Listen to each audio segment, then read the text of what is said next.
Ada apa dengan Zulhijjah?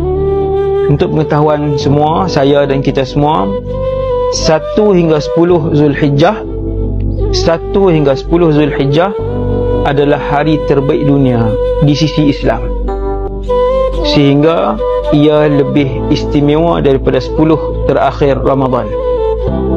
Sehingga 10 terawal Zulhijjah lebih istimewa dari 10 terakhir Ramadan, mengikut sebahagian ulama. Maksudnya hadis-hadis yang bercakap tentang kelebihan 1 hingga 10 ni sangat banyak, iaitu Rasulullah dan para sahabat mengganda dan membanyakkan amalan ibadah dan kebaikan dalam 10 hari ini. Pertama ialah membanyakkan bacaan Quran. Sepanjang tahun kita baca Quran, 1 sampai 10 ni kita gandakan bacaan Quran. Bacalah satu sehari semuka surat Al-Quran, paksa diri kita untuk menjadi ahli syurga. InsyaAllah Allah datangkan ikhlas.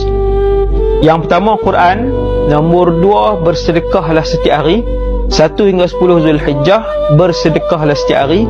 Jadi yang kedua, kita bersedekah. Tadi saya dah sebut Quran, sedekah. Yang ketiga, kita berpuasa 1 hingga 9 Zulhijjah, sebab 10 hari raya Aidil Adha haram berpuasa. 1 hingga 9 kita berpuasa. Quran, sedekah, puasa. Yang keempat, zikir. Tuan-tuan, zikir yang paling afdal majoriti ulama pilih ialah subhanallah, walhamdulillah, wala ilaha illallah, wallahu akbar. Saya sebut tuan-tuan, zikir ini tuan-tuan banyakkan daripada 1 sampai 10 Zulhijjah ini sehari 300 kali. Yang ni tak ada hadis, tapi kalau nak banyak berapa, sebahagian ulama sebut banyak itu 300. 300. Ini tak ada hadis lah, cuma banyakkan. Banyak berapa pun tak apa, kita letak target senang.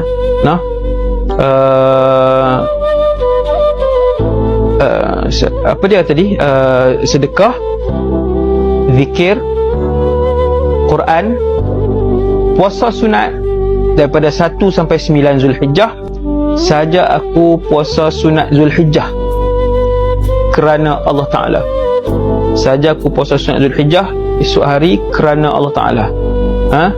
Hari ke-8 puasa sunat Tarwiyah.